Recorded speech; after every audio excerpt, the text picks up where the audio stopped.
Welcome to this week's episode of Beneath the Grandstand. This is episode lucky number 13. I would like to welcome my co-host, Alex Lohr. Alex, how's it going? It's going great. Thanks for having another week, another run with us in your ears, maybe. Yeah, and keep that run going. You know, you can subscribe on all your favorite platforms. So hit that subscribe button. We always love to hear comments, see your reviews, and check us out. If you like to check out the video, you check us out on FlowTrack. But, you know, as we look up to this week's episode, really excited for our guest today. And we'll kind of get right into the guest because I am that excited, Alex. We have Vin Lananna joining us, and if a lot of you know Vin out there, I'm just going to read down through some of these titles and accolades. So currently the director of track and field and cross country and associate athletic director for administration at University of Virginia. Formerly he was at Oregon. He's been at Stanford. He had a stint at Oberlin. He was at Dartmouth. So many places, even some before that in his early days. Currently also USATF president, represents a lot of the constituents there and the membership. You know, you look back at his career, 11 NCAA team titles while at Stanford and Oregon, runner-up finishes while he was at Dartmouth back-to-back years in the 80s. He was Team USA coach at 4 world champs, at 2 Olympics, former president of Tracktown USA. He's brought the World Juniors to the United States, the World Indoor Champs to the United States, the World Champs now in 2022 to the U.S. for the first time. And he also helped create a meet called the Peyton Jordan Invitational that arguably has changed the landscape of U.S. distance running over the last 20, 25 years or so. Alex, did that cover most of it? Yeah, and if the accolades don't do enough, if words don't do enough, I encourage you to go to look at a physical manifestation of kind of his presence, which is the new Hayward Field. Go check it out. I mean, there's videos out now, and it's a good testament to Vin's legacy. And I think, look, he is kind of the voice of, and if there was is this true, is this false? This is the person you wanna lean on, and we're just really gracious for his time because he's not somebody who spends his time flippantly. So we are very gracious that he came on, and I think we're going to try to dive into as much as we possibly can because he is the voice of reason on a lot of things that our community cares about. Yeah. And with that, let's call on this week's guest. So joining us from Charlottesville, Virginia, Vin, welcome to the show. How you doing? I'm doing well. Thanks for having me on board. Yeah, it's been an interesting few months. I know for a lot of folks out there, and how have things been on your end and dealing with everything happening over the last 3 or 4 months? You know, it's kind of crazy. It was I was in Monaco in the second week in March, and on my way from Monaco, from World Athletics meetings, and boarded a plane in Nice and ended up in flying to Paris. And during all of that, from my flight from Paris to Atlanta, and I was on my way to Albuquerque, landed in Atlanta. We didn't have Wi-Fi on the plane for whatever reason. So the whole world changed from the time I left Paris to the time I landed in Atlanta. Arrived in Atlanta, our team was already in Albuquerque and boarded a plane back to Charlottesville. So, and since that time, I've seen nobody. Yeah. It's crazy. I mean, everything happened so quickly. And, you know, I think just that little excerpt of your travels, Monaco, going to Albuquerque, all these things, kind of points to the amount of hats you're wearing. And so that one question we had is just, you know, what are those hats right now? You know, we know a coach, USATF president, you know, you have an AD role at Virginia. What are we missing? No, it's actually just Virginia and is my real job. And then my volunteer job as the president of USA Track and Field. It's a bigger volunteer job than I had expected it to be. Wait, and why do you say that? Because I think for us, I say it as us on outsiders, you're like, oh, president sounds like it's a high responsibility, but what was your perception going into it? Well, I knew it was a high responsibility because you're actually representing all these great people who are so passionate about the sport. And the USA Track and Field thing is pretty complicated because you've got 130,000 members and they're representing different constituencies. Everybody has an opinion. They're very passionate about that opinion. And at the center of all of that are our elite athletes who are trying to make Olympic teams and earn a living and enhancing their careers. So it's that balancing act between all of those different groups. And so add all of the chaos of the last couple of months, and you can imagine it's a big deal. So how would you say that your time is split, and maybe kind of pre-pandemic and then during the pandemic? How is your time? Have you seen it split between your different responsibilities? Well, my only responsibility is my position here at the University of Virginia. So I spend probably 95% of my time is spent coaching and recruiting and running the program here at UVA. And the other is just is kind of a meeting once a month. And it's like being it's like being on the board of any nonprofit. In this case, though, as the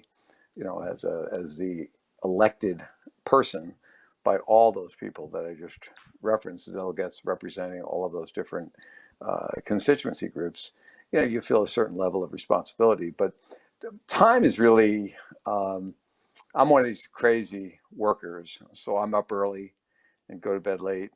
I don't play golf. I don't have any hobbies. So I'm a pretty boring guy, right? So I work all the time. So between coaching and recruiting and running the administration of UVA, I'm pretty busy from early in the morning until late at night. Vin, I'm curious with that the president hat on, and you teased out the trip over to Monaco, and we know that's where World Athletics is headquarters. Like, give us a little insight on what was the purpose of that trip? When you head over there, what are the things that are on the table for the USATF president?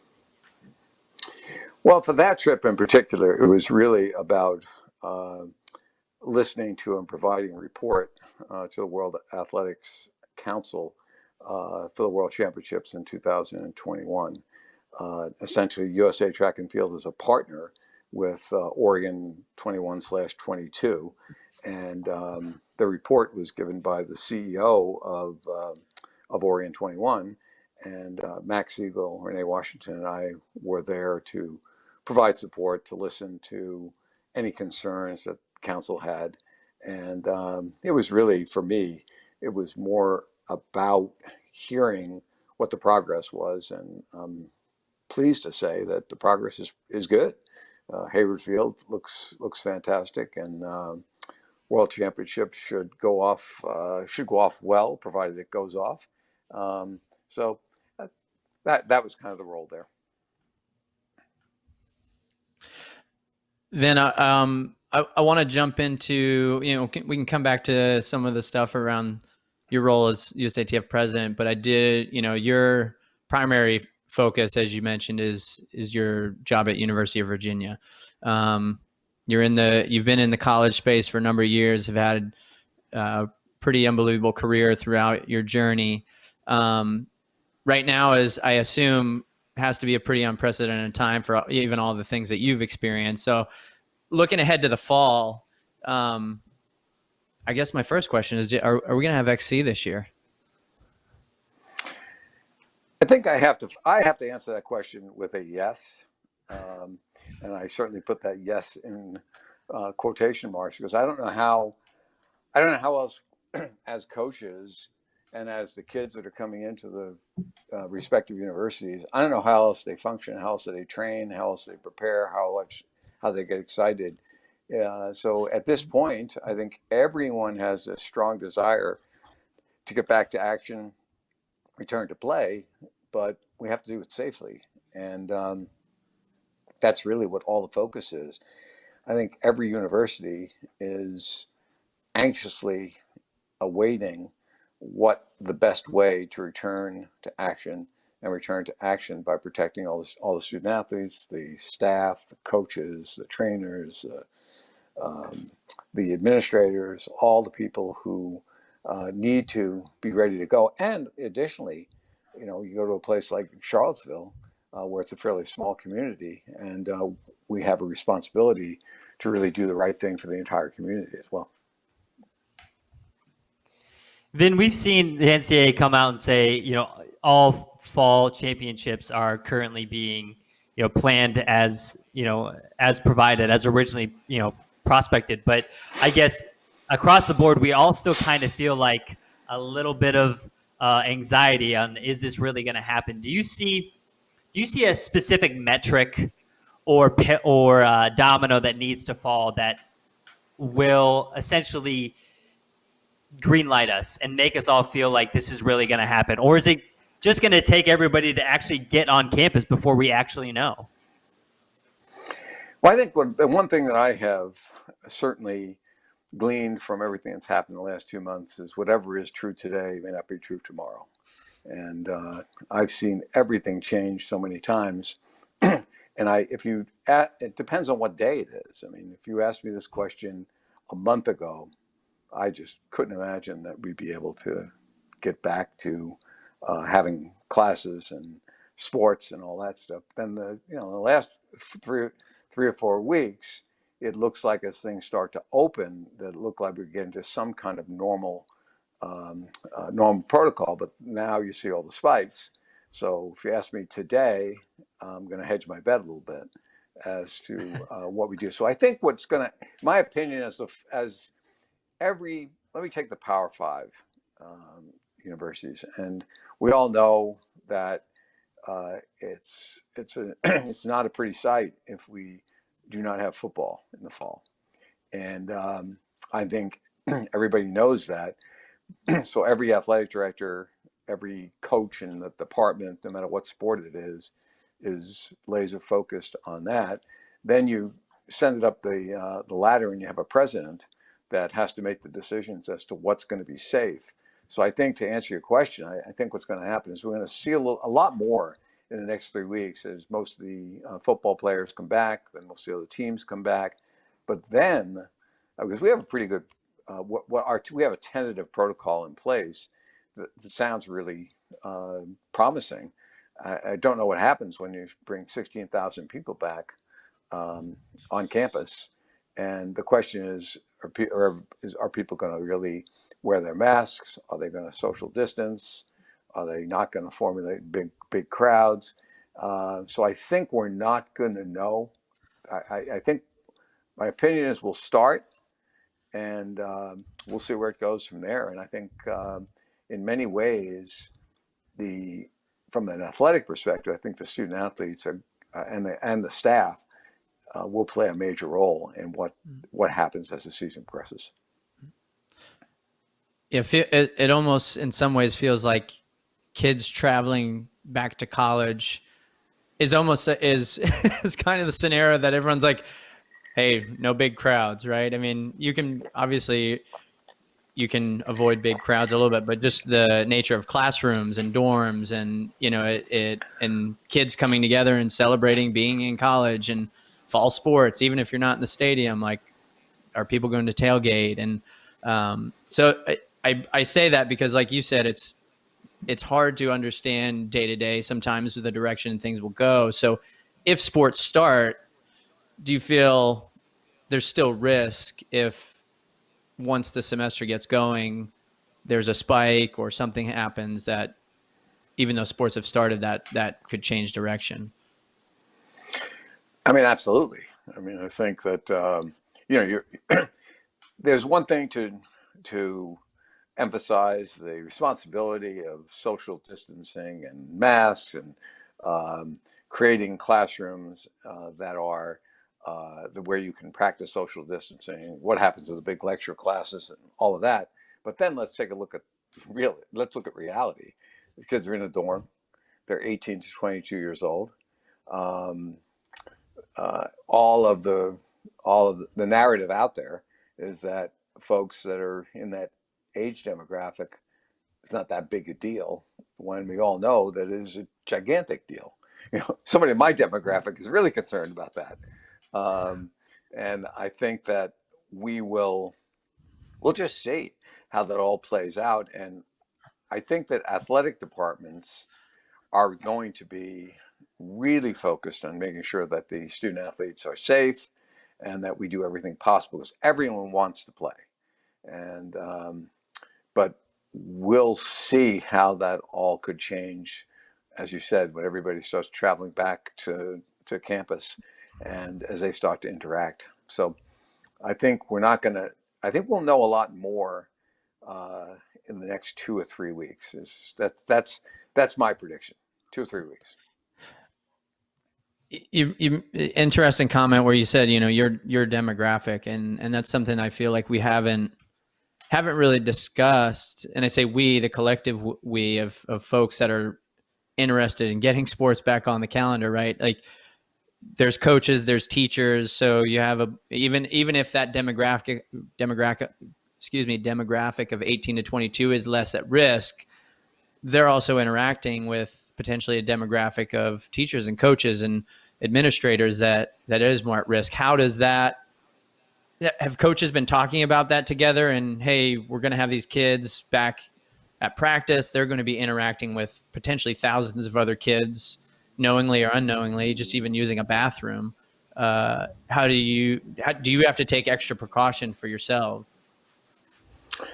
Yeah, well, I think that every place is going to, in addition to the student athletes being tested, everyone's going to need to test in the coaching ranks, the trainers. The training room will be completely different. The weight room would be completely different. The locker rooms will probably be non-existent. I think any space where there's shared use of restrooms, I think we'll see. I think there'll be hand sanitizers everywhere, and so for me, I'm absolutely going to be, and I have been really careful, and I think I've been, so however many months, so since the middle of March, when I returned from Monaco, I spent 2 weeks and didn't move out of my house. I've never been home at 3:00 in the afternoon in 40 years. I didn't even know what happens at 3:00 in the afternoon. So I wasn't sure what people do at 3:00 in the afternoon at home, and it was like a crazy thing. So for the first 2.5 months, I don't think I ever left the house except to walk in the backyard. My wife was in St. Louis when I returned. She stayed there for another week because I said, "Hey, I just flew across the world in a crowded plane. Why don't you stay there?" And then she came back just at the end of my quarantine, and I think for all of us it was probably the same. I remember thinking, I wonder how long this will last. And maybe after about 3 weeks, I was watching CNN or local news or something, and somebody said, "It looks like Virginia will be closed until June the 10th. This is like in April." I said, so I had to rewind it. I said, June 10th. And I couldn't even imagine. Here we are, June 25th, and we're still talking about it. So yeah, it's going to be, everybody's going to have to be really, really careful. And with the student athletes, and the good thing about practice and all of that with track and cross country in particular, I think we're able to take pretty good precautions in workouts. The question is going to become what happens when you get to races. So that's what everybody is. That's more what the coaches are focusing, I think. I think to piggyback on that, we start talking about the coaches and these kind of the support staff, but those are all people who are part of institutions and will hopefully have access to testing. But the infrastructure around the events, right? If we start talking about the volunteers at these events, and the officials, the umpires, and across the board, I think that's another layer that we have to start worrying about. You'll see that with I know some of the major marathons this fall have been citing the fact that a lot of their volunteers are older and might not have access to testing, and feel super susceptible. And we know that like the running world needs volunteers for events to happen. And I think if we lose that infrastructure, it's just another crutch that we're going to have to find a way around. Then I wonder if the coaches have been chatting about, is there a situation for cross country that's truncated? Is there a situation where we can chop the first couple weeks off of the season? And I don't know if we can kind of focus our season into a few weeks. Have those discussions or scenarios been thrown out, and are any of them serious or viable? Well, I think just as we said in the top of the show, I think that everyone is laser focused on getting back to action, and I think everything's on the table. And as much as I tend to look at things as the glass being half full, so I think this is a time for us to think about, what does the season look like? What does it need to look like?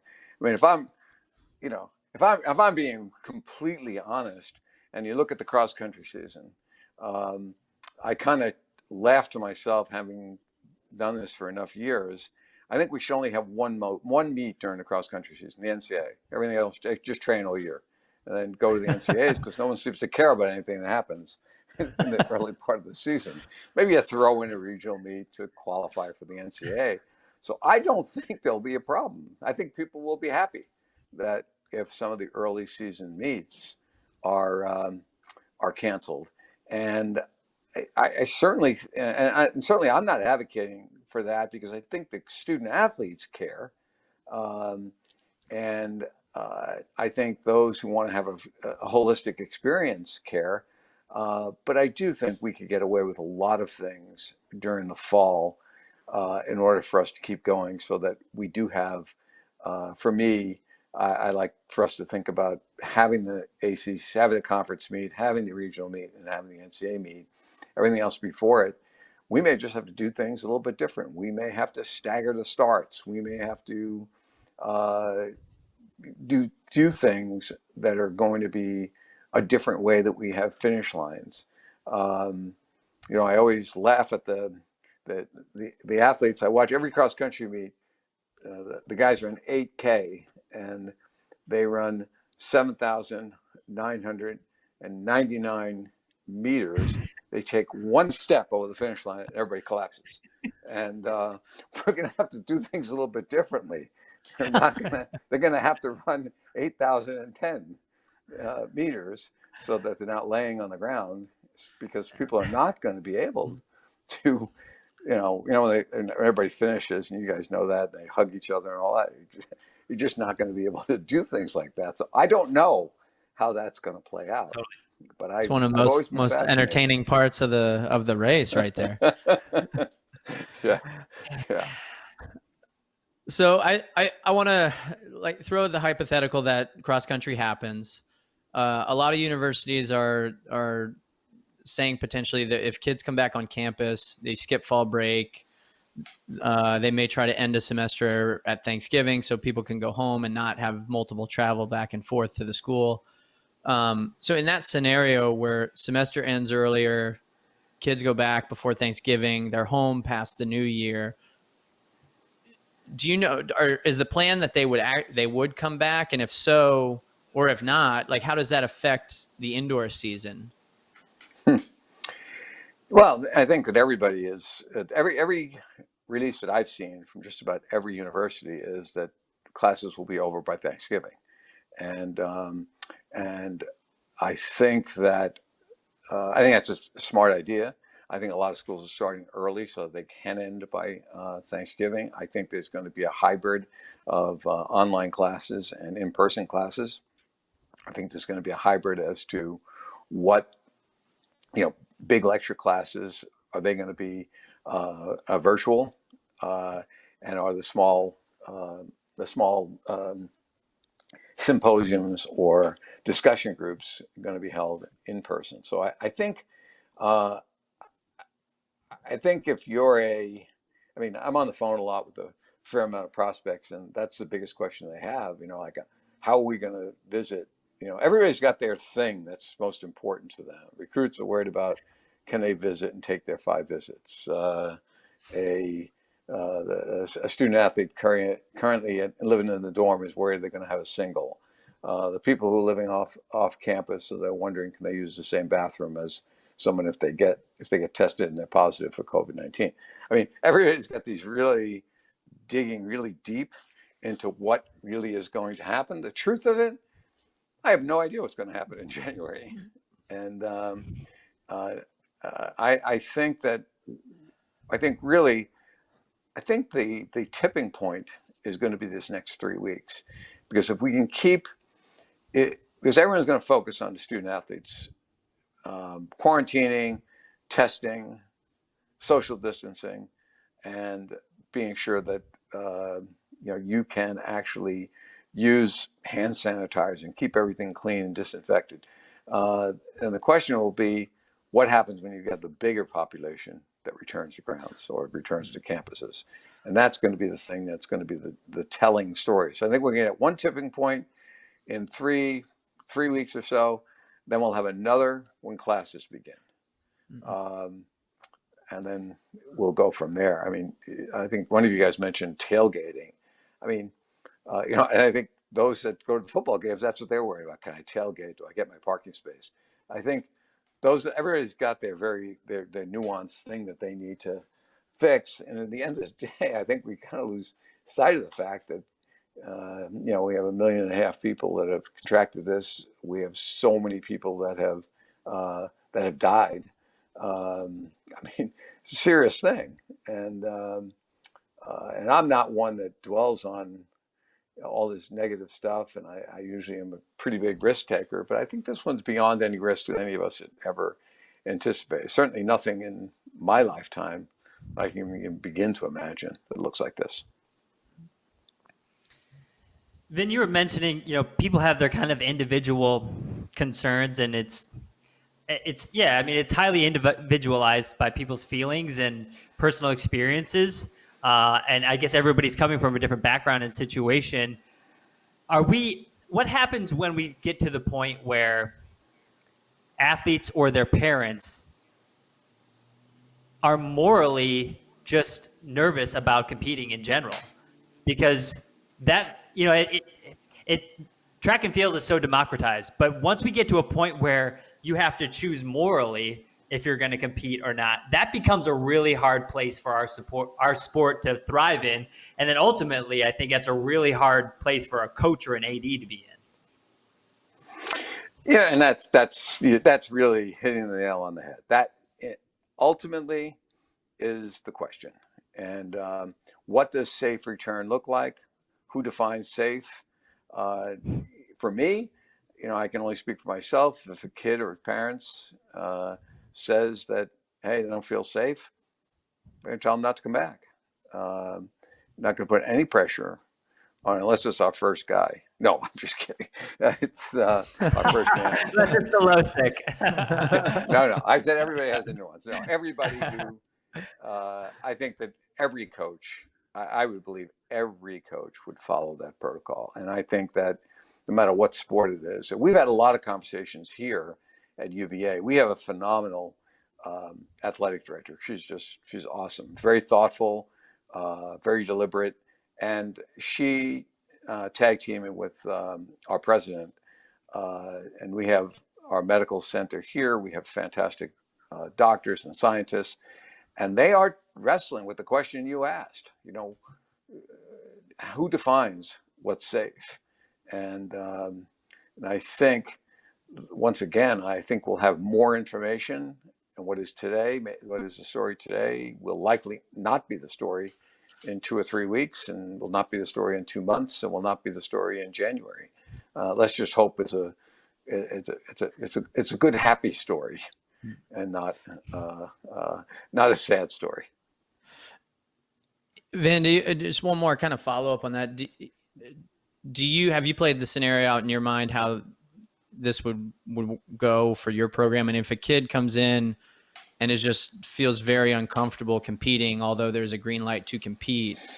I mean, normally if you're not competing, you're on a scholarship, and you're not competing, you're probably at risk of losing a scholarship. But in a scenario that we're in today, if someone's still like, hey, just don't feel safe, maybe they have a close family member at home that's, has a compromised immune system or whatever it might be, and they know they're going home for Thanksgiving, how do you navigate that, and what are the decisions the university needs to make there? Well, I don't think it really is navigating through any system. I think it's really the student athlete, parents, medical folks need to get together, and in the end of the day, the driver on it is the student athlete. And I know for me, I wouldn't even make an attempt if a young man or a young woman felt that their safety was at risk. It would be very easy for me to navigate through, and I believe that most of my colleagues would function exactly the same way. So I'm not really worried about it in our sport. I think people will make and support any decision where a young man or a young woman is safe. I want to stay within college here, but switch gears a little bit, because we're talking, a lot of this is so hypothetical, and we have to wait and see. We're fingers crossed, really, that football is kind of the first test of how we can do this successfully. So we'll obviously be watching that. But one thing that we do know for certain is that universities have been impacted financially. Programs have started and have continued to be cut, just as recent as yesterday with the UConn men's cross country team, among a few other sports that they have. Where do you see this going? Are there more programs that will be cut between now and the start of the school year? Well, let me say this, that I think that if one can't admit that there will be financial strains and that there will be decisions that do have to get made, I don't know where those decisions will come from. There is a certain amount of financial resources that go into running an athletic department or a university, and there are fundamental costs. I guess I would look at it this way. I can't project what's going to happen at various universities. I can say this, that I would hope that in a university setting, one would want to have a broad range of sports. I think that unless we're going to really subscribe to, just pre-professional football and basketball, if that's what we want to have, that's a different model for the NCAA. And you can do that without having university programs. But for me, I think that I would hope that program eliminations in any sport will be the last resort.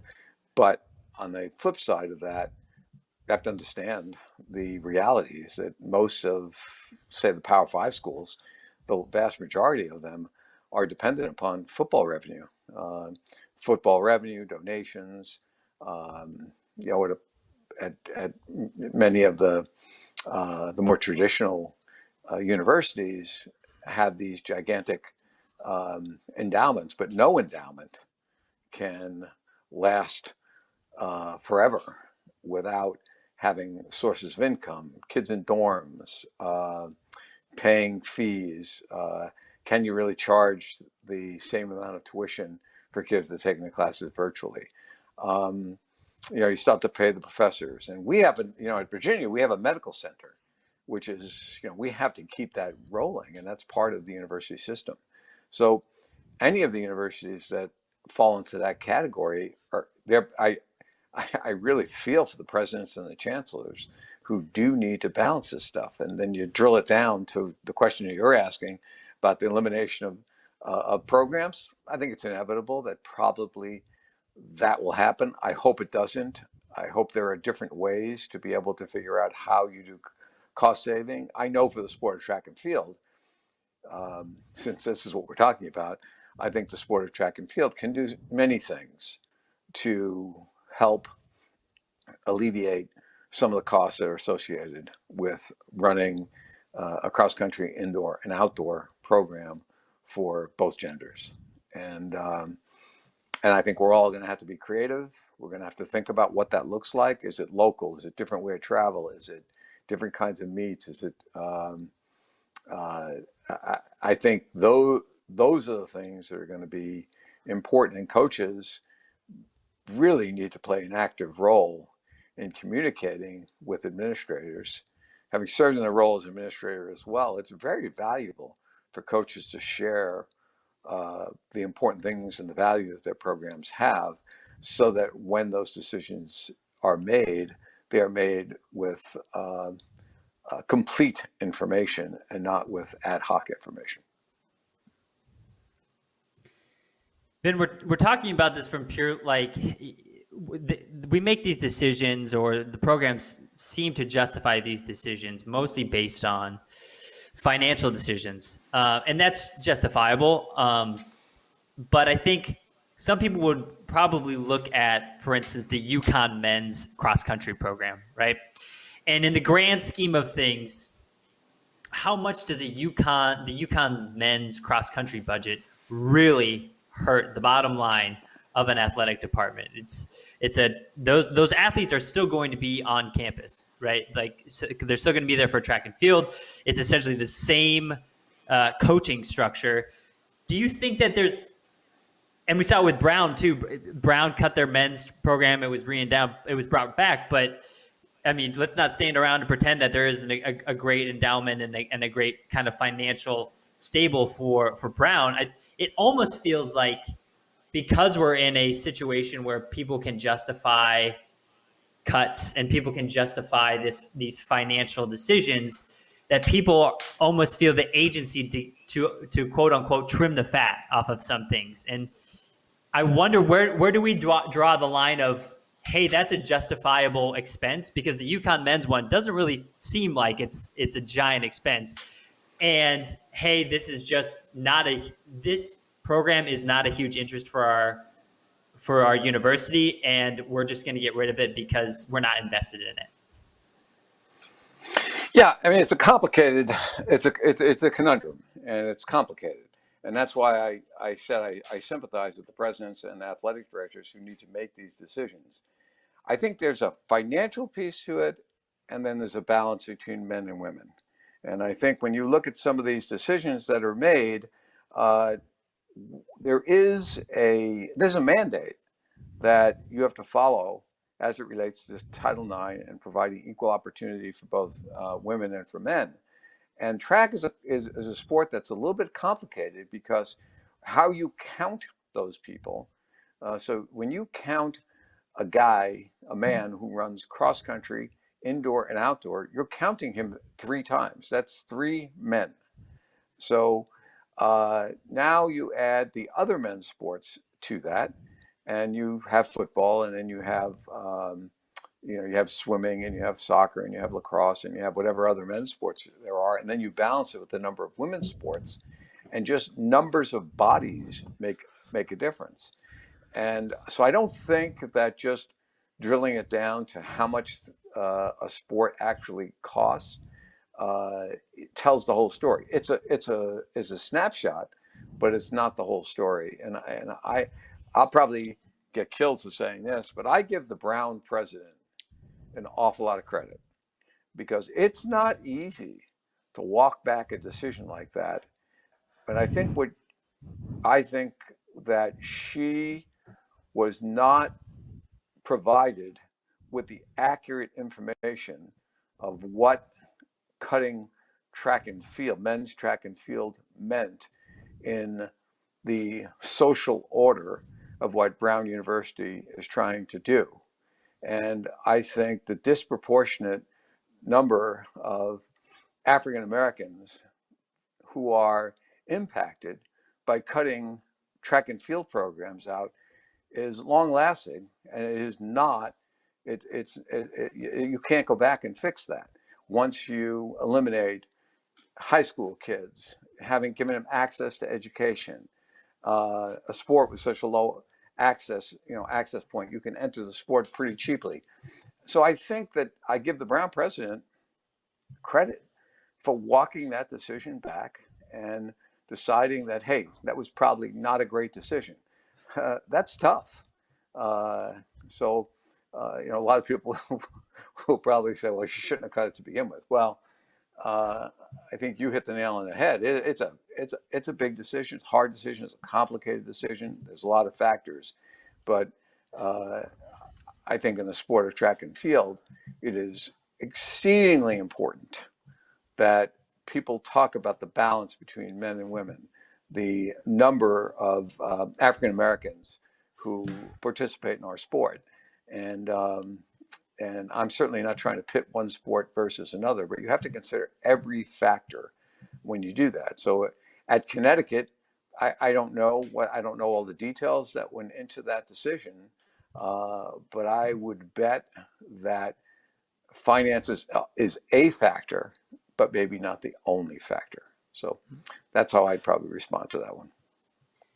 I think it's interesting to kind of just recap and look into what you just said between the differences there between Brown and UConn, because Brown, it was the track and field and cross country program. So it was the whole kit and caboodle there. Right. And so that the diversity in which track and field provides for a university and for athletics, it might have accidentally and unfortunately got overlooked in those decisions, and credit again, as you said, to Brown for rolling that back. And you look at UConn, and from the lens Alex and I, Alex just mentioned, and he and I talked about even before the show, we said, hey, this doesn't seem like a huge financial change, right? These kids are still going to be on the team traveling. But I think you brought up a good point, Vin, that is important for people to understand. And I think it's a situation that might allow us to think a little bit outside of ourselves in terms of ourselves in track and field, where if those athletes are counted 3 times and the university actually might be trying to avoid cutting programs, cross country allows them to keep the student athletes, yet benefit from a reduction in numbers, to balance that men and women's ratio, and maybe keep another program that could have been at risk. Would you say that's? Well, maybe. I don't know the details that went into it. I'm never going to say I think it's acceptable to cut any cross country or track and field program. So I'm not going there. We're all on the same page there then. Yeah, not going to go there. But I would say that I think that's probably a fair statement. And I think that perhaps that was something that was considered in the decision, but without having the inside information. Having made some tough decisions along the way, and having defended programs, and I wrote a long letter to the president of Brown, and she was gracious, and I don't know that I had anything to do with them reinstating it, but I did point out the things that I just mentioned with regard to diversity, and I think that was very important for the Ivy League school, for an Ivy League school, because it's not football driven. There's no money coming into Brown for football, so it's not like it was this big. If they don't start football in the fall, it's not like they have this big ticket revenue that they have to run the rest of their department. I think it was a moral decision and an ethical decision. So I'm pretty passionate about this topic, and I think it should be a national topic. And for years, I have been disappointed that track and field coaches have not done their jobs and communicated effectively with their athletic directors. It may change the outcome, but I've heard this conversation over and over and over for 40 years. And I'm sure 20 years from now, we'll be hearing the same conversation of how important track is. And we have all these kids and they all go on to, they're all Phi Beta Kappa, and they increase the amount of money that comes in because they only give 12.6 scholarships, and yet they pay, most of them pay part of their freight. In the end of the day, it's just not a valid story.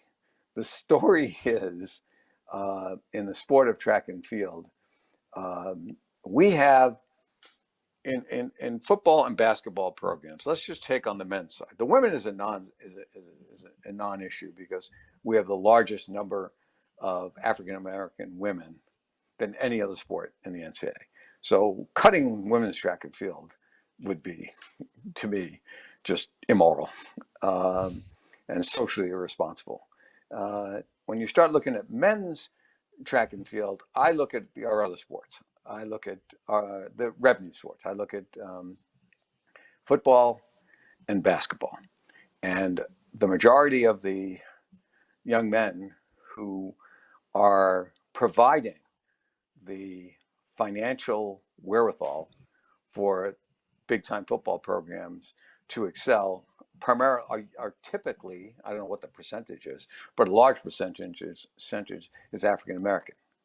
And to take the sport that has the next largest number of African Americans in it and cut that sport, to me, is irresponsible. And that's the national message. And I think that everybody's known that. And I look at the number of people who are coaches and opportunities, access to education. We really do an incredible social injustice by not considering those things. In the end, it might not make any difference. They might have to cancel all sports. But if there are choices to be made, I think that has to, track and field has to raise to the top of the list of those that we consider those social, the social responsibility that one needs to subscribe to if you're in a leadership position. So I kick that out to challenge all the coaches to kind of look deeply, look within, and speak up. And in terms of those social issues, Vin, I think it's a powerful story, and how much louder is that story and important is that story now with the climate of things over the last few weeks around the United States? Yeah, it's wildly important. The atmosphere now and I think that what happens is, I think track and field people in general, whether it's coaches or athletes, always thinks that everybody's out to get them. They're the target. Everyone just cut track. They hate track. I don't subscribe to that. I think that people often don't understand it, and I think you don't see a score. I think myself, we worked so hard at Oregon to, I think it was 5 years, maybe 6 years. And there were a group of us, and Sam Seams did an outstanding job at convincing the NCAA to split the men's and women's NCAA meet. Because one of the largest underused asset that the sport of track and field has is our women. Phenomenal athletes. People can relate to it. And then you take the NCAA meet that ESPN covers it. No disrespect to FloTrack, but ESPN covers it, and they're trying to tell a story about a team championship, and we're mixing the men and the women, and the team wins it. You didn't see them the entire meet because they didn't show any of the field events, and all of a sudden, Georgia wins the NCAA title. And people say, Georgia? I didn't even know they were in the meet. And so I think that what has happened, and I think Sam Seams' leadership has been phenomenal, and he has been beating this drum for a long time. And I think now it's so obvious, when you look at the atmosphere today, and you see it's amplified. Our message is amplified, and I don't want to be using this as a platform for or an excuse for what's going on. I think that what we need to do is talk about how important the sport of track and field is in that movement. Not for one thing, not because we like or don't like track and field. We're talking about access. And to me, access to educational opportunities would not happen in an African American community to the extent that it does now. We start cutting track and field programs. Then I think we'd like to come back to the social responsibility of track and field a little bit down the road here, but I want to stay on the NCAA lens for a little bit longer. You mentioned a specific move by Sam Seams of the Coaches Association to split the championships up, and I'm wondering, now that was obviously received well. Are there other structural changes that you see happening to the NCAA over the next 5 years? What will NCAA athletics and track and field's involvement look like in 5 years? And is that changing because of the current climate? I don't know. I'm not sure about the current climate with the pandemic. Is that what you're asking me? Yeah, I mean, I think we're probably heading down a path, but I have to assume that people are kind of resetting what they think the balance of power and the balance of track and field could be, given that financial resources are so strained over the next few years. Once again, I think both of you know that I'm not one to mince my words. So the NCAA, the outdoor NCAA, should be at the University of Oregon at Hayward Field forever. No one has made the investment like Oregon has. That facility is fantastic, and I can say that unabashedly since I'm 3,000 miles away. It couldn't be much harder to get from Charlottesville, Virginia, than to Eugene, Oregon. But I think that what Phil Knight has done at the University of Oregon to have this state-of-the-art facility, and every young man and young woman in the sport should aspire to go to that championship. And I think having it in Eugene, Oregon, my phone is gonna blow up as soon as it's done by Edric and people who don't, probably Holloway, but that's okay. I've taken it before. So I think that's one thing. I think the other thing that this climate is going to do, it's going to have people think about competing locally. And I've always felt that that's important.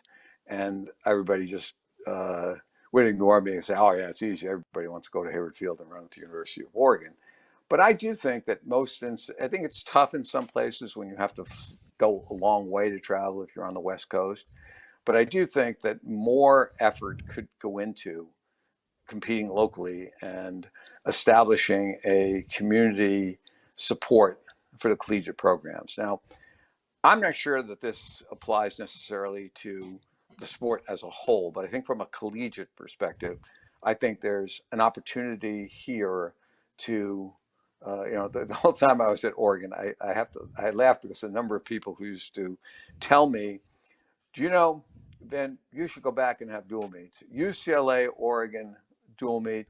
There were 20,000 people in the stands. And I said, well, the stadium only holds 10,000, so I don't think we had 20,000. But the longer they were out of school, the bigger that crowd was in the 60s. But I do think there's a certain element of truth to it. And I think that some of these dual meets, some of these scored events, having a value on your season, I think is something that I think people are going to have to. I don't think we're going to have a choice. I think we're going to be backed into that corner, and we need to be thinking about how do we reinvent it? How do we reinvent the sport? Do we go back to four-way meets? Do we not have every event in each meet? Do we group the events in small numbers so that we can practice social distancing? You guys have participated, I'm sure, in conversations, I know I have, regarding the length of our meets. and it kills the Never. crowd, how it kills media. And I know you guys haven't. I was going to call you out if you didn't. You said you had, but I've had the conversation. We love broadcasting 3 12-hour days, man. Yes. Well, how would you like to watch it for all those hours? At least when you guys broadcast it and I watch it from home, I can fast forward it to a couple of things that I'm interested in. Skip the 37th heat of the 200. So I figured I'd give you guys a hard time, but I do think those are things that we're going to have to do. And I think we're going to have to, I think what is really important, I think we have some low hanging fruit. I think we need to look at women's track and field. And we need to see what we do to promote it at the collegiate level. I think it's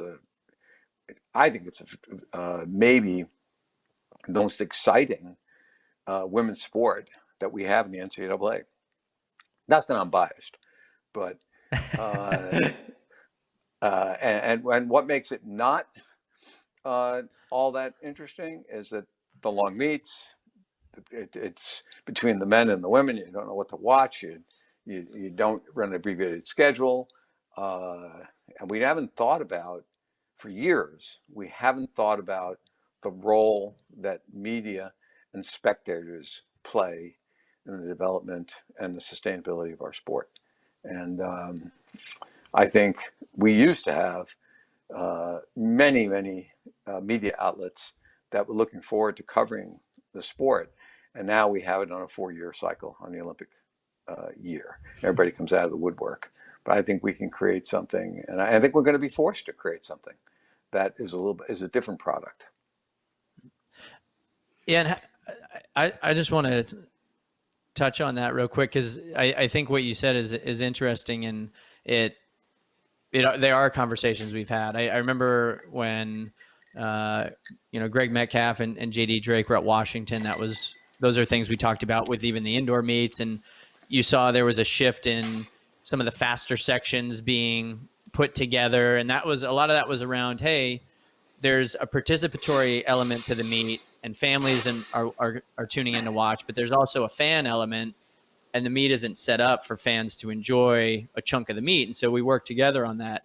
But that's very hard, right? Because the meets, those adjustments are hard because the meets are structured for kind of the volume of competitors that are traveling in and teams needing to catch flights to get back and be efficient with their travel budgets, and whatever the case may be. So how do you navigate all those waters and be financially responsible with budgets and still kind of make sure all the athletes are accounted for and also check off the media and fan and spectator box?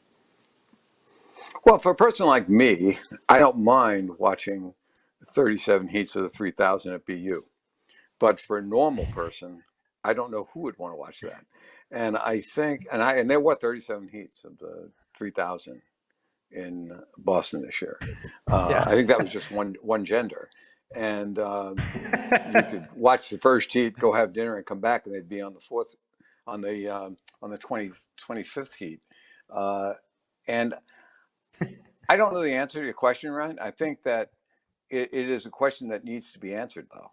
And I hope that as people are sitting around and going on Zoom calls and talking about what could happen and how we test and how, woe is me, they could cut the track program here, and I hope people are thinking about what is the product that we want to put out there, because we have one heck of a product.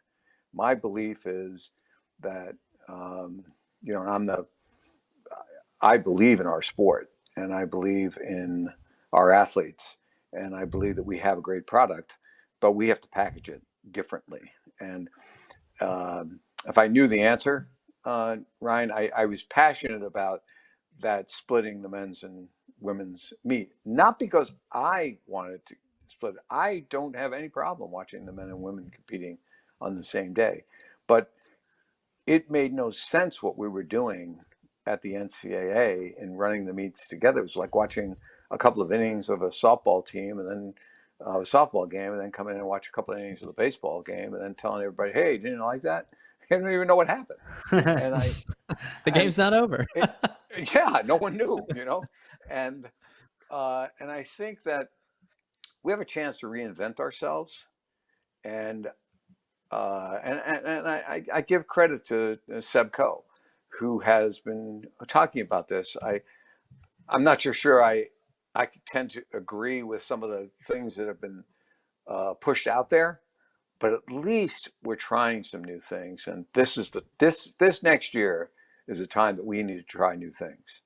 And it's incumbent upon the coaches and the leaders in our sport to look at, if we're going to have a future for our sport, let's do some things that we can enact right now. And that is the first and the most important thing is the NCAA needs to be in Eugene, Oregon, outdoors for a very long period of time. We can do that right now. And that's what the NCAA committee should do. And that'll be controversial as hell, but we should be aiming for something like that, because I think that would be a big move for the sport, for the NCAA. I think it'll be a gigantic move, and it's doable. It doesn't require some monumental movement. It's just a simple thing. It's the best facility in the world. It's dedicated to track. People in Eugene love track and field, and I'll immediately get all the Oregon haters talk about how the University of Oregon has this great home field advantage.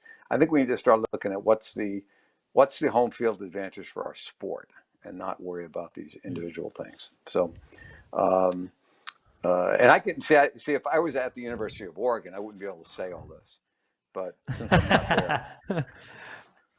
not there, I can say it. You feel a little unbiased. I'm gonna call you about an hour after this goes live, Vin, just to check on how many messages you've gotten. I got one of Robert Johnson saying how great idea he thought it was. No, not really. It's been interesting, Vin. I always kind of think of it. I grew up just north of Omaha, and I was a big College World Series kid. And I remember when there was conversations about moving the College World Series out of Omaha, and it was this like heart-wrenching moment for us. That we were so worried that they were going to lose it once they tore down the Rosenblatt Stadium and then built a new one. So I understand like the grounding effect that and the kind of perfect cadence that you can set up for the casual sport fan if something doesn't move, right? And I want to transition that kind of vein into we were talking about the future of the sport. And the future of our sport right now is Olympics next year, and then we host World Championships, and then in 2028 we are hosting the Olympics. And so there are two giant moments for our sport over the next 2 years. The question is, how do we fill that gap, grab the momentum from those two moments, and hold on and keep and build from that momentum into 2028? And I gotta imagine that is one of the major priorities for you as USATF president. How do we've landed these great moments, but how do we build from there? Well, I think what we need to do, I think we have an identity crisis in that I think everybody gets the Olympic thing. I mean, everybody gets it. Olympics, it's broadcast everywhere. Everybody talks about it. Everybody understands what it is. I think that we need to focus around the World Championships. One, just because it's in the United States for the very first time in 2022 now. But we need to be talking about, we have an opportunity that we have the Olympics in 21, 22 we have the World Championships, 23 we have the World Championships, 24 we have the Olympic Games, 25 we have the World Championships, and I'm pushing to have it in 26 as well, because I think we should have it. And we should have it in the United States again in 2026. And leading us into a 27 World Championships, and then the Olympic Games in 28 in LA. What needs to happen is the same thing that we've all been talking about for years, and that is domestic opportunities in the summertime. In order for us, the sport can't go dead during the summer. And that's what happens. You know, we have this great collegiate season. Our collegiate athletes are phenomenal. And it's this great farm team. Then all of a sudden they go into the professional world, and we barely see them competing in the United States ever again during the summertime. We see them buried in the Penn relays. We see them buried at the Drake relays. We have some meet, and we throw a couple of post-collegiate events in it. But to me, during the traditional outdoor season, those are for the college athletes, and I think that's where we should focus our attention. I think we need to have a domestic series in the United States, and somehow we have to get that done. And so it's a heavy lift, but and I think our athletes want it. They want it badly. They don't want to pack up all this stuff and go to Europe. So I think that's a big one, and I think we need to do a crazy marketing campaign to educate our kids in the youth programs of USA Track and Field and all the associations as to how they connect to exactly what we're talking about. Because when I'm telling the story now to you, I'm motivated myself to get going, and and I know the story. Imagine all the people who don't know the story. So I think it's a clear message. It's a clean message, and I just think we need to do a better job at pushing that out there. Then what is the challenges of the domestic series? And you guys, I know when you were in Eugene, part of Tracktown, you guys obviously had your own initiatives at Hayward. You also went as far to try to create, I think, a league at one point. So you have experience in understanding some of those challenges of the domestic events. Like what is it that's keeping us from cracking that nut? We can't disregard financial. The financial piece is big. I think that we can build an audience if it's consistent. There has to be a long-term commitment to the financial side. You can't do it one or two times because we can't ask our athletes whose careers are are short-lived. We can't ask them to compete in the United States at so much less money that they can make in other places. On the flip side of it, they're not making so much money anymore in the other places. So it's an opportunity. And I look at, I think we need to partner with our athletes, and we need to come up with a reasonable plan, try to figure out what that number is. And it's a big commitment, guys. The summer series was expensive, and it's hard to monetize it. But it's just like any other startup. You got to stick with it long enough. And if you stick with it long enough and you have a good product and a good idea, it will eventually prevail. Certainly the need is there. But the challenge is it's a huge financial thing. I mean, FlowTrack should just sponsor all the domestic series. We might be ready for that, Vin. Okay. Call me when you're ready to do it. I'll call you when we get off here.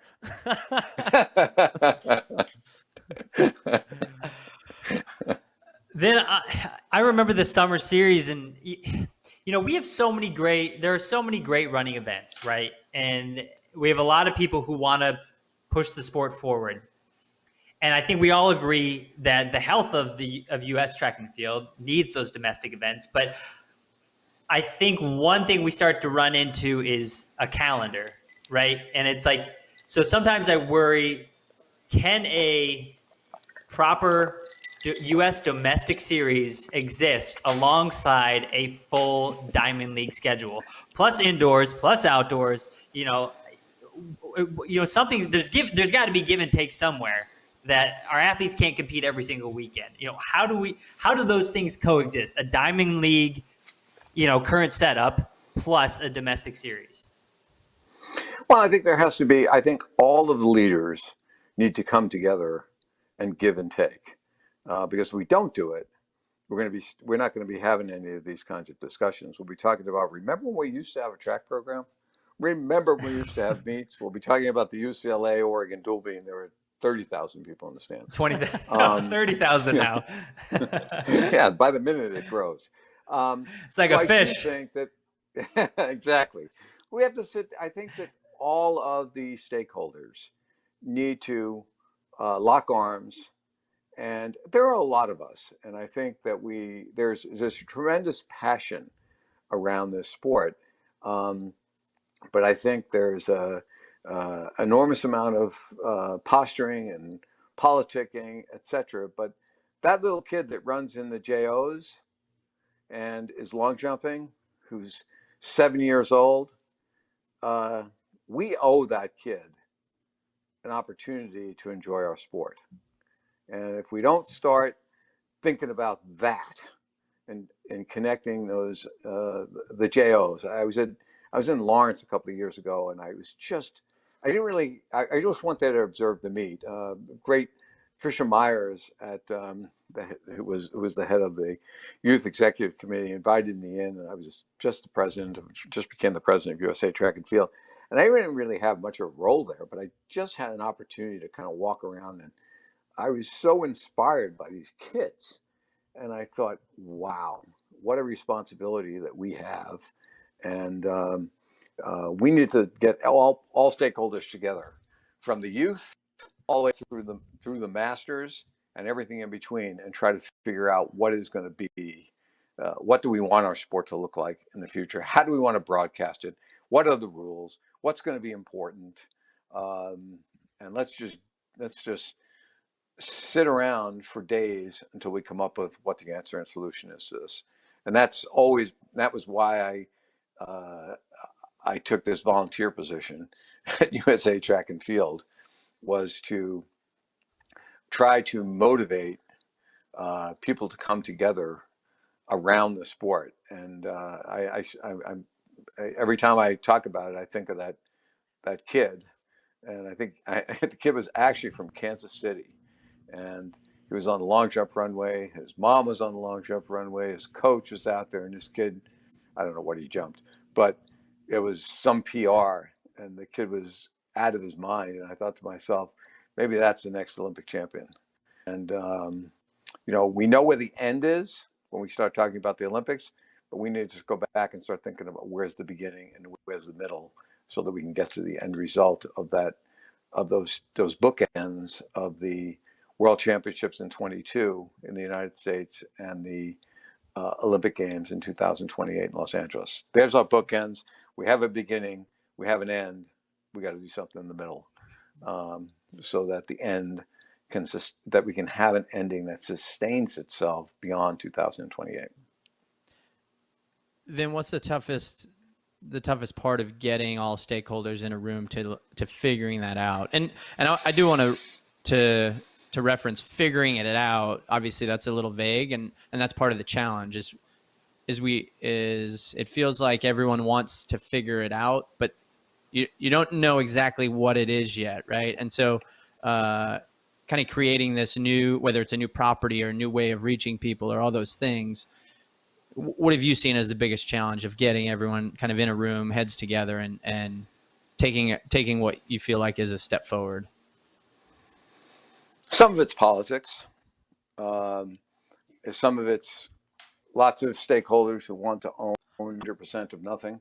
And I think that what we have is we have people that are fighting over, small things, as opposed to really taking a look at what the big picture is.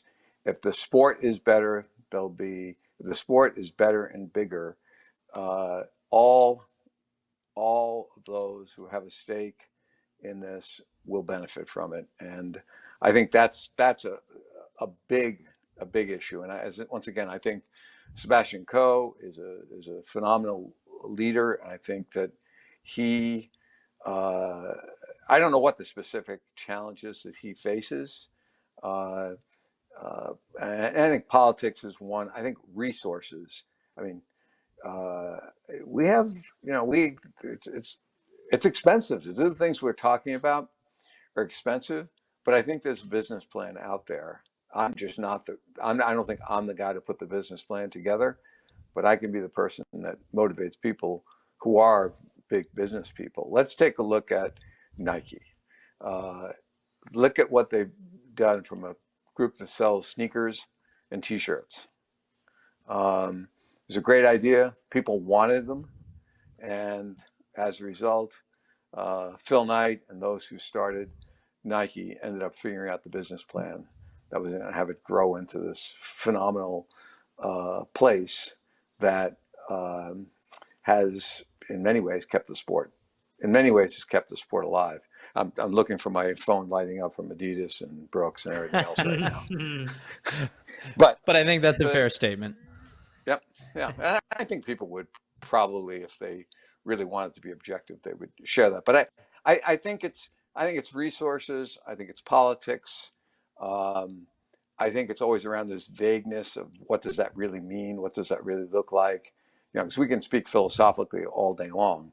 But what we need to do is talk about what are the specifics of this. And I'm ready to roll up my sleeves. And I think that folks like yourselves, people who have created a business model that works around our sport, have a valuable piece to add to it. Yeah, it's interesting. You mentioned what is the beginning and the JOs. It's almost like I feel like some of the other sports might have a jump on us. We can see the end, and we all love seeing that medal count graph on NBC that says the USA is crushing everyone as far as the overall medal count, and that's really fun, right?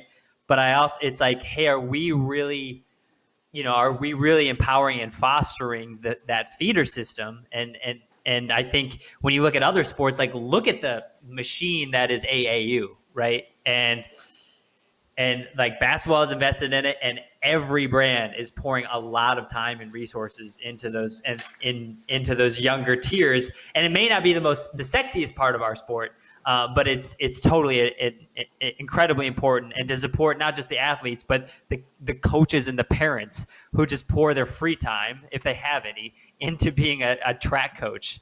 And we need to find a way to support them. I think that's really important. Vin, I want to move on to kind of in the now, though. Okay. 2020 track and field season. Will there be professional track meets in the U.S. in 2020? Once again, we're back to, who really. I think what the intention is of. I'm on a working committee with Max Siegel, Renee Washington, Mike Conley, myself, Robert Chapman, some of the, Duffy Mahoney, people who have gotten together to talk about what that might look like. And every intent is to have some kind of domestic, some kind of dubbed in a national championship of some sort. Everyone wants to have it and give people something to aim for. And we're just going to have to see what the virus has to say about it. So I think we should plan it. I think we should get excited about it, and knowing full well, and I trust that everyone's going to understand that if we can't have it, it's because we can't create a safe environment for our athletes and our officials and our volunteers and all the people who help make the sport roll. So I'm going to say that we're going to put that out there, and then we'll see what builds up around it. Let's see, different communities are going to be able to, I think, host things. I keep seeing some of these smaller events, but back again to the same thing. We're going to have to think, we can't do it exactly the same way. We're going to have to think about smaller meets, maybe targeted into certain events, and see how that goes. But that's what I think is going to happen in 2020.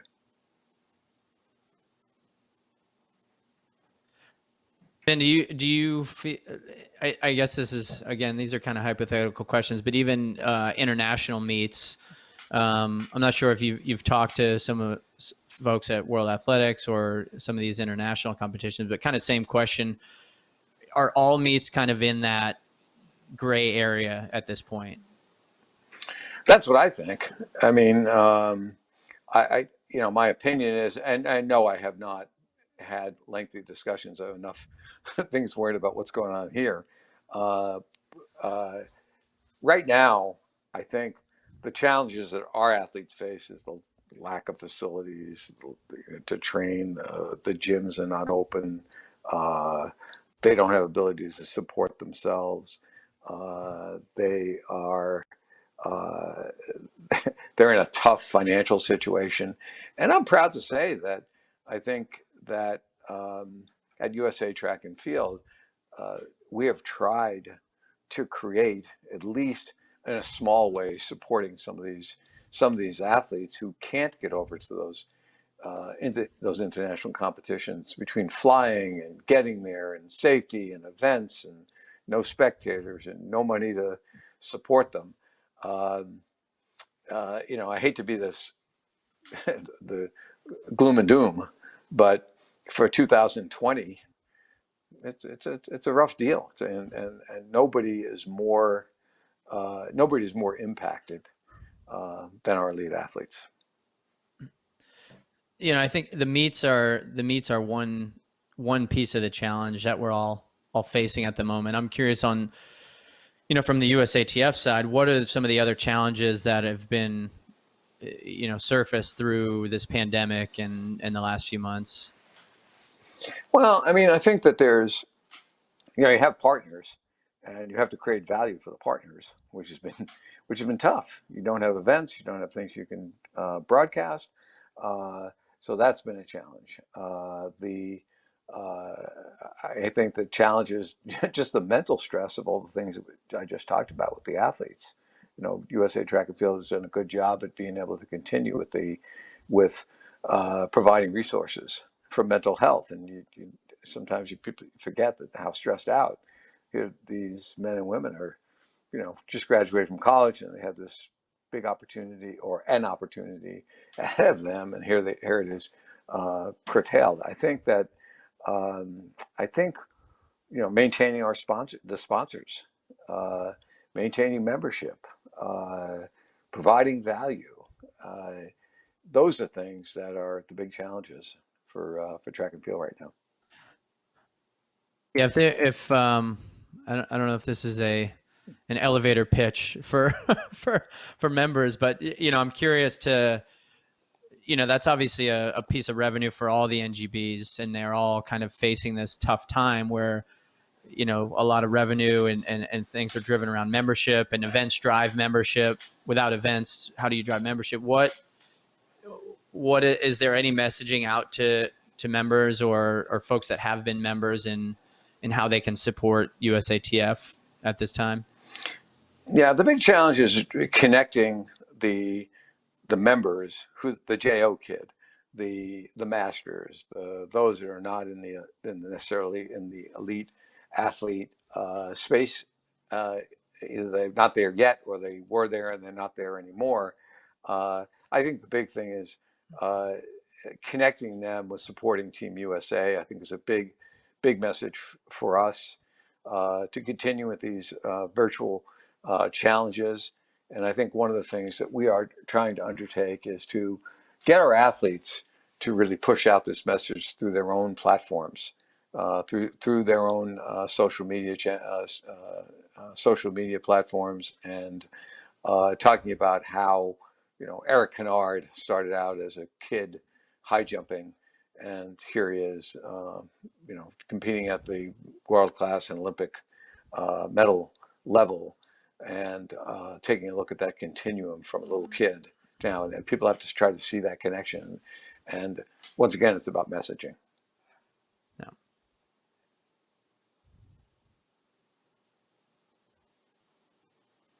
Oh, I think we might have lost Alex for a second. How about that? There it is. Can you hear me now? Sorry. There you go. So I have a question about, some of the sponsors that are involved in USATF, I don't know what their contracts look like, but say that it ran through an Olympic year, because that is obviously a momentous time in to be a sponsor in track and field, because it's on display the most. If a sponsor, given the current climate, came to you and said, hey, we're reassessing all of our vendors and contracts and sponsorships, we're not sure that we're going to be able to support USATF through this next year, what is your pitch to them? How do you hold on to them, or how do you approach? What is the pitch to a new sponsor to bring them into the fold? Well, let me take your second part of your question first. And I would say that in anything like this, where you have these challenges, there are opportunities. So I think the opportunity here is to talk about how you're going to bring people in to support, because at some point we are going to come out of this, and when we come out of it, you're in a better place if you have invested perhaps at a different level. So I think that's one, and then holding on to the sponsors. We're fortunate in that at USA Track and Field, the national office has secured long-term sponsorship with Nike, and it's important that they've stayed with us. And I think that those who have been the traditional sponsors of the sport of track and field, or supporters, are with it.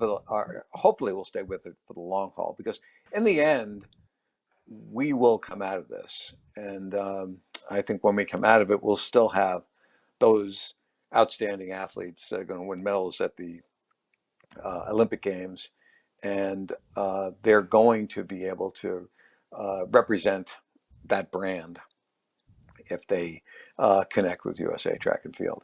But it's not to say it's easy, but I think those are the things, and that's where our goal is with USA Track and Field, is to do exactly what you just said, talking to our current sponsors, and our athletes have been great in writing to all of the sponsors and leaders and those who participated and those who are maintaining a connection with the sport. And that's what's been going on in the last 3 or 4 months. You know, we talked about the runway of events over the next few years. So hopefully that for sponsors is exciting. You know, obviously the Olympics, but world champs here, and then the runway into the Olympics in 2028. And you know, looking at that again, looking down there, just curious on the LA 28 games, what is that in terms of preparation and things that need to be done, kind of the big ticket items between now and then, and how USATF is involved? What does that look like? Yeah, I don't really know the specifics of that. You know, I feel, from what I know of the Wasserman Group and the government officials in Los Angeles, I think they are creative, and I think with the Olympic, you know, with the USOPC and those partnerships, I mean, I think everybody's hungry for events, and I think if we can really focus on incredible, I like to be on the offensive. When we do things, I like to go, you know, at a time when everybody's talking about how sad everything is, I'd rather go all out, go on the offense, and be ready to push forward and be sure that LA is the best Olympics that we've ever had.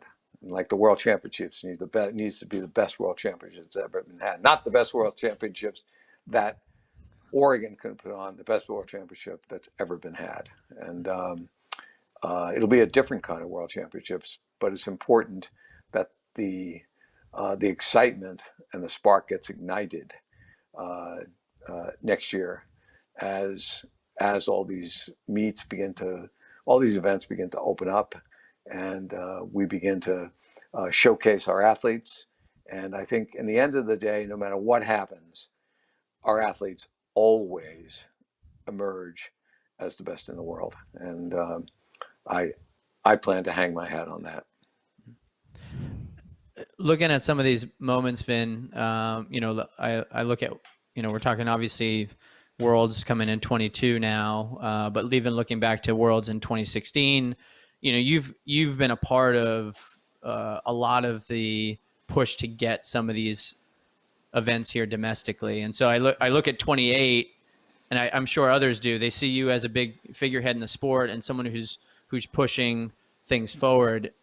Where does Vin Lananna fit into that landscape of the Olympics and the track and field piece of the Olympics in LA? And where would you like to see yourself involved? Yeah, good question. In 2028, I don't even want to think about how old I'll be, but for me, I think our sport has been built on the shoulders of so many outstanding people. And when I look I look right now at I was having this conversation with Max Siegel earlier today, and we were talking about the racial divide in the country now, and all the issues that are just front and center. And you think of our sport, and think about John Carlos and Lee Evans. Look at what they did, and our sport has been that catalyst, the most diverse sport.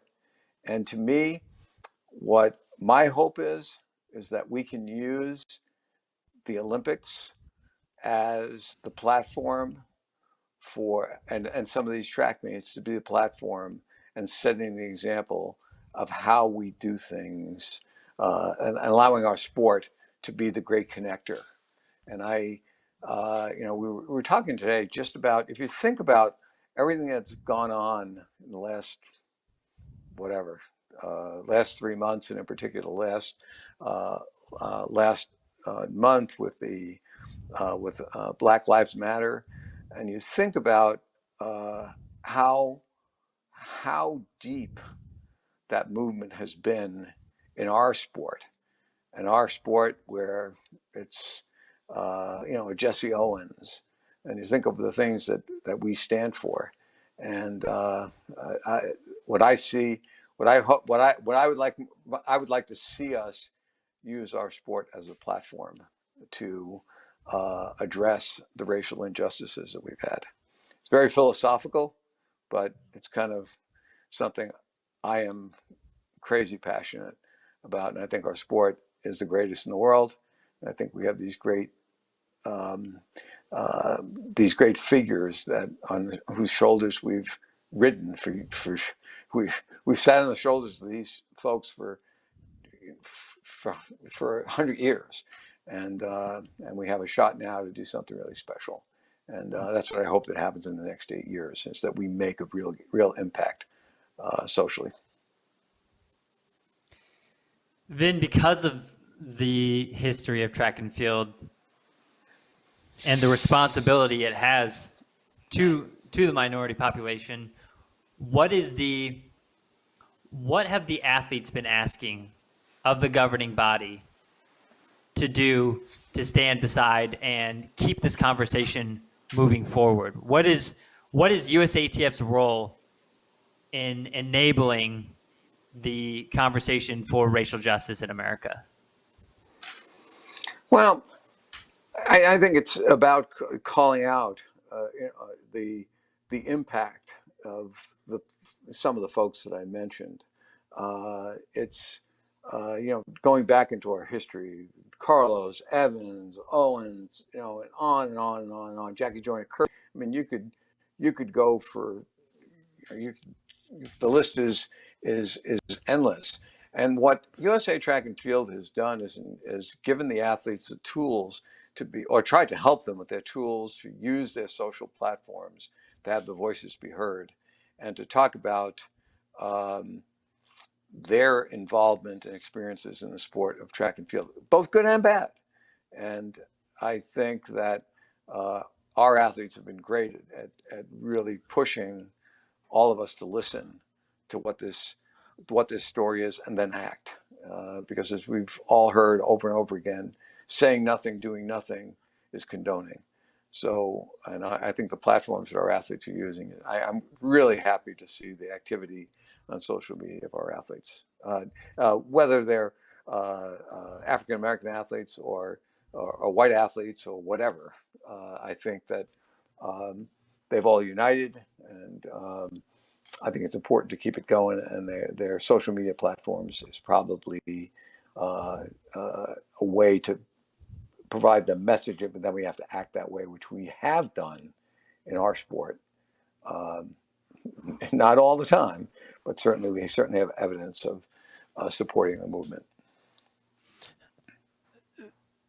your passion for the sport, Vin, in terms of the way it can affect social, the country and even outside of the country socially.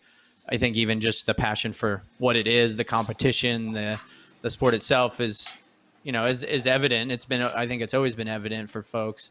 I'm curious, where did that begin? Where did that first drive and that passion for the sport and kind of the bigger impact that you saw with it, where did that start? It's kind of I never really have thought about it that way. I didn't. I think probably as a young kid, I grew up in New York, and as a kid, really grew up in a poor area, so we didn't have. I don't think anybody. I didn't know anybody that really, belonged to clubs and things like that. We played stickball and pickup basketball games and all that stuff. And I just was never very good at any of those things, but I could run, and I always wanted to do a sport, but I wasn't really very good at them. So when I went to high school, there was a track team, and that was it. I was hooked on the first on that track team. It's first time I'd ever actually belonged to anything that resembled an organized team. Other than choosing sides, and they never chose me. So when I arrived in high school and started running, had a moderate amount of success. I continued to stay through that, and I just continued with it. And it was the same thing in college. It wasn't very good, but I had this great coach in Roy Chernock and Al Dawson, and they made it so much fun. They made it seem important and valuable. So those are the things that got me into it, and went right from there straight into coaching. At the end of my senior year in college, I started coaching, and that's what I've done for the last, I don't even want to tell you how long it's been, but a lot of years. Mm-hmm. And all the things I talk about, I've seen it and engaged in these conversations with phenomenal role models and coaches like Gags and Brooks Johnson, and now someone like Carol Gilbert Smith out of SC. I'm excited to see Mike Holloway and Edric and Robert do such a great job with the program. So I'm glad to see all that happen on the collegiate level. And then, of course, how could you not be inspired by watching our great athletes compete at the highest level at the Olympic Games and at the World Championships?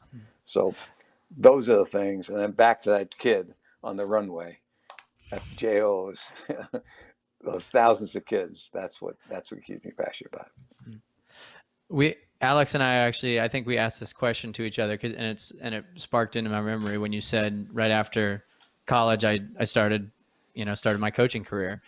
Alex, I think we said like where if out of college, where would Vin have gone if it wasn't coaching? And then our other question to ourselves was what is our sport look like without Vin in it? But where would you have gone? Were there other, with what your degree was in, did you have other thoughts before you were like, you know what, I'm doing this coaching thing?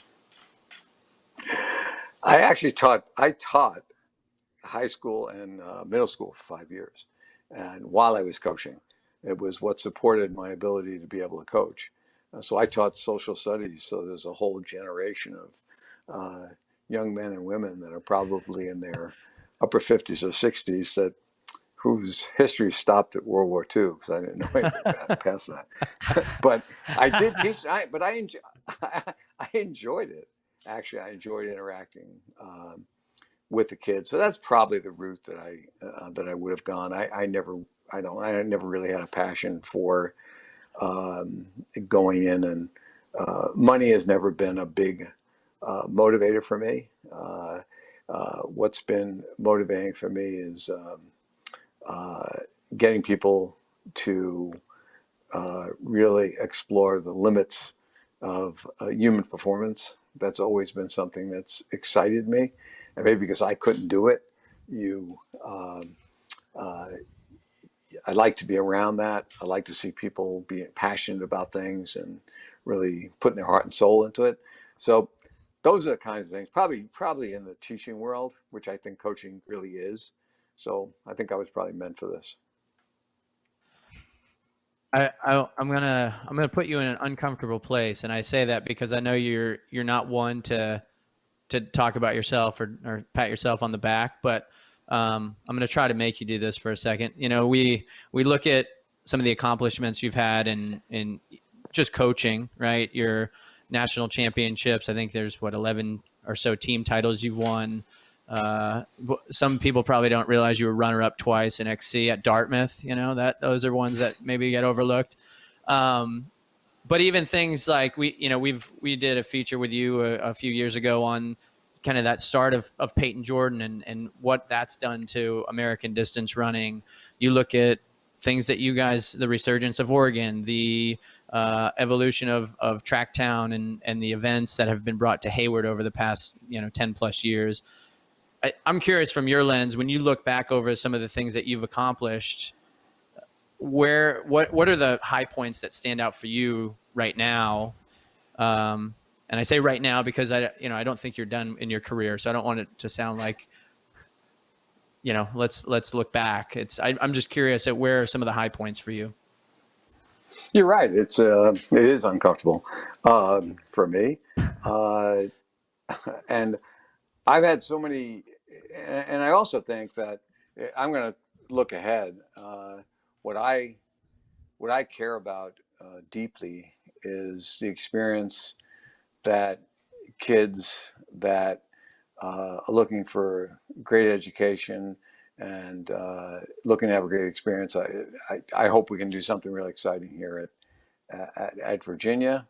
And what I look back at is the whole group of young men and young women that I've been fortunate enough to interact with. And and some have run really fast. And NCAA titles and all of that, that's all been great. But in the end, the relationships that I've had with all these men and women is very special to me. And as you, I never thought I would really reflect back on these things and become so philosophical and emotional about it. But when I get a text from somebody I coached, I got a text earlier today from a young man that I coached at Dartmouth, who was a huge pain in the ass. Called, I'll even call him out, a guy named Terry Stillman. He was the Ivy League champion, came from Switzerland, and just sending me a text today, this morning, out of the blue. I haven't talked to him in probably 20 years, and was citing some example of something that he did at Dartmouth, and I think he was apologizing for being hung over in some workout. But those are the kinds of things that are special to me. And as you were saying, 11 NCAA titles. I have no idea. I'm sure I could figure it out, how many NCAA titles, but I don't even think of that stuff. I think of all the men and women that I've had the good fortune to interact with, and I think in the end, hopefully, I've taught them a thing or two. Real quick, Vin, my favorite project that you ever worked on was the symphony on the inside of the track during the 10K at World Juniors. Yeah. That was cool, actually. That was Brian McWhorter. He was it's really fun. Came about. I don't even know how the idea was. Probably Mike Riley. Mike Riley was responsible for a lot of my ideas. But we were trying to end the meet, and we had this ceremony that we had to do, and it was going to be too dark, and we had to run the 10K late because we were afraid it was going to be hot. It was July. So we thought, how are we going to end the meet with the 10,000 and keep everybody in the stands? And Eugene, it's not that hard. But we figured we'd try this. McWhorter actually wrote that, said that was actually written by him. and we were commissioned to do it. He really didn't know a lot about running, but he went and watched all these 10Ks, and it was supposed to correspond with pickups and slow downs and all this stuff. And it was it was a great experience. I have no idea in planning it, just like many of our other ideas, we weren't sure whether or not they'd actually be any good. But we, as I said, go right on the offense. Figured we're going to try it. Getting permission at that time from the IAAF to play music during an event, it was. I remember the challenges that went along with that, but we did it anyway. And the sequel to that story is when we did the World Indoor Championships in Portland, and we had the ceremonies out in Pioneer Courthouse Square. I reached back to Brian and asked him if he would bring a live orchestra in and play the national anthems of every winner. And he said, "Well, how many national anthems are there?" So, well, I said, "There's 214 countries." He says, 214. I said, "Don't worry, there's only 143 of them." He said, "We couldn't learn all those in a short period of time." But he came out and he put the group together, and we're in Pioneer Courthouse Square, and he told me, "Hey, we're going to have, we'll have a CD that we'll have to play if some country that we didn't practice the national anthem." And the first event that night was the pole vault, and La Villenie had won it, so of course they knew the French national anthem. But I walked out, and he said, and he didn't know a lot about track, and he said, "Okay, Vin, what's the first one we're doing?" And I said, I gave him some. I said, "Oh, do you have the national anthem of the Philippines?" And the guy said, you didn't tell me the Philippines. "No, we don't have that." I said, "Well, then play France instead." So it was, but those are some great. Yeah, that was a cool project. I forgot about that. Yeah. Then when I look at your career as an outsider, I see, I look at the path you took, and from obviously early years, from your first coaching to when you got to Dartmouth and Stanford, and you had an AD stint, you went to Oregon, right? It seems that you are someone that is constantly looking to, whether it's better yourself or achieve bigger goals. It seems that you're always looking for kind of the next way that you can push things forward into a bigger way, right? So the success at Stanford was huge. I remember those days. I think when I was in college, I ran against Louis Lucchini, so I followed you guys when I was in high school and went to college.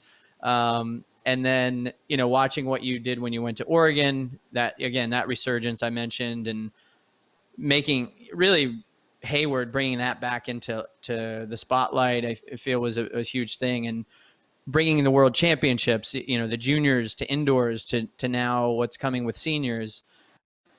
So my question to you is, what are the next things in the bucket list? What are goals that you have that you look like that you would like to accomplish? And I assume some are at Virginia and some maybe outside of there.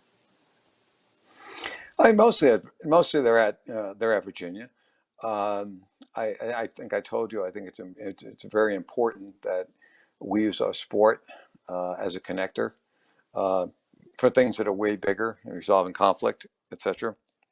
So I think that's kind of where my focus is. I do have an interest on these domestic series, and I would like to be at the table when we bring all the stakeholders and leaders in the sport together to figure out how we're gonna be in the best position for our sport to move into to be accessible to the next generation. So exactly what that is, not sure yet, but I'm excited about it regardless of what it is. So where going back to the Virginia piece of this, Vin, how far off is UVA from being in that national championship conversation? Don't know. Assuming we have spending a lot of championships. time. Yeah. We're spending a lot of time working on it. So I don't think too far off in the distance. The good thing is that I kind of know what it looks like.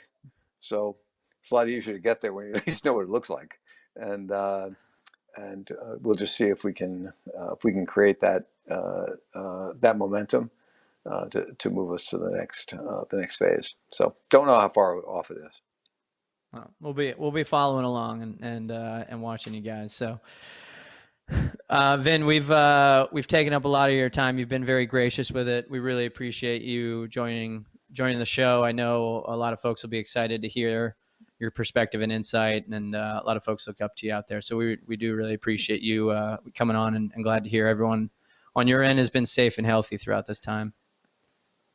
Thanks. I really appreciate all the work that you guys do as well, and I think it takes all of us to lock arms and do something special. So I appreciate FlowTrack's commitment to our sport. Happy to do it, Vin. Well, until we see you at a meet, I guess we'll sign off, and we'll see you soon. Sounds great. Thanks, guys. Appreciate it. So not every day we get to spend nearly 2 hours with Vin. So as we said to him, appreciate the time. A man with a lot of experience and a lot of great insight and perspective. I think, when I look at some of the things he talked about, and I'll start early with the college pieces that he spoke about. One thing that really stood out to me was the comment about the next 3 weeks will be the tipping point. And that tipping point in starting to understand what's going to happen this fall. I think, we talked with him about football and what's going to happen with players back on campus. And then obviously then the next step would be students on campus and what that will look like. But football in a lot of ways is like the litmus test and figuring out, can we bring kids back on campus safely? And if they do get sick, how are we handling that? And I say we, it's really the universities handling that and making sure that environment is safe and protocols in place. And then obviously the masses, when they come back in August, September, can that be scaled up, right, to handle this bigger population? The other piece on the college side that I took from what Vin said is, we've talked with a couple coaches about the narrative and the elevator pitch around our sport and why it should be in the NCAA and remain. And Vin gave a little pushback on some of the narratives that are out there right now, and really honed in on the diversity and the opportunity that our sport creates and provides for minorities, and the educational opportunity that comes with that would essentially not be there, because there's not many sports that provide such a diverse opportunity within them. And so I thought that was really interesting, where he kind of honed in on one specific element that he feels coaches need to focus on. Yeah. I thought one of the most interesting moments I thought was when he referenced his experience at the youth level. I thought it was really cool to hear, because we built Vin up as kind of, on this tower and overseeing the most elite moments. But when he kind of talked about like going to the Junior Olympic session and seeing that kid long jumping, it kind of reminded me of like when I would go to the Mount Sac cross country meet, and like we'd be at the start line and they'd have like the 8th grade French, or freshman, starts. Yep. And like kids would just hammer from the gun, right? They just hammer right at the start. And so kids would hammer from the start like this. Okay. So they would hammer from the start. But it's like really refreshing, right? To see that just kind of like from the ground, like pour it all in that moment kind of. And I think that it kind of helps you fall in love with the sport. And I think it's important no strategy for us. just all out from the gun. But it's kind of fun to see that, right? It's like if you go to a Stanford and like, we talk about pacing and and getting in the right race, and I just wanted to put my nose in it, and like, see, we're really strong right now, like those comments don't exist, in the youth world, right? They just all out all the time, and it's really refreshing to see that. I think we all need to be a part of that sometimes. And I think that when we look at the sport through that lens, right, and we talk about figuring it out, right, that was something we said, like, okay, how do we get everybody to the table and figure it out? What is it? What is that, like, what's that stake in the ground, and that, or KPI, wherever you want to call it, that's like shows us that things are going in the right direction for track and field? Vin just said, is it better and is it bigger? Right? Is the sport better and bigger? And those are like pretty black and white, and I think it's kind of refreshing to just, like, instead of trying to pull everything down and piece it back together, like, are we really serving the sport and making it better and bigger? And if we look at it through that lens, that kind of simplifies everything for me.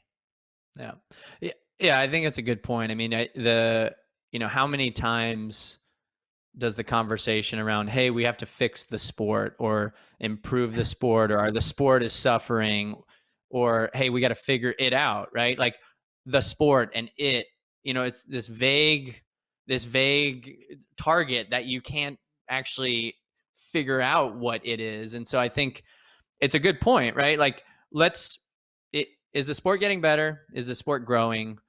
Let's pick one aspect and see if we can improve it. And does that move us forward? And then let's go to the next aspect and see if we can improve that. It doesn't have to be a new it, right? And right. I think it's like that analysis paralysis, where you're trying to figure out what it is before you actually Totally. find the solution, versus knowing, hey, here's some issues right now. Let's work on these first. Right. Totally. And, like, there's the phrase of, like, don't let perfect get in the way of good. You know what I mean? And it's like, look, we have this amazing sport. We have this amazing moment, and we have this thing that we all really, really care about, right, guys? It's great. Can it be better? Yep. And let's keep fighting to make it better. Vin touched on this a little bit, but he's like, there's this kind of tone sometimes from the track and field world that everyone's out to get us. But, like, if we flip it and look at things as an opportunity instead, that's when we can start moving the conversation forward. Can our sport be better? Yes. All right, let's make it bigger. Let's make it better. And, like, those are if we're just steering the ship a little bit, right, in a new direction, eventually we will be in a completely better place. And so let's just keep steering the ship a little bit in a different direction, and keep fostering the youth, and keep feeding it. So those are the real conversations, right, guys? And I think if you have a hot take from some of the things that we've discussed today, we want to hear it. I think we'll probably get some feedback about some Hayward bias there, and that's okay. We want to hear it. So reach out to us and tell us what you thought about our conversation with Vin. And these are the conversations that are going to shape our sport for the next 4 years, all the way to LA 2028. So if you've appreciated this conversation, make sure you like, share, leave us a comment, and until next time, we'll see you beneath the grandstand.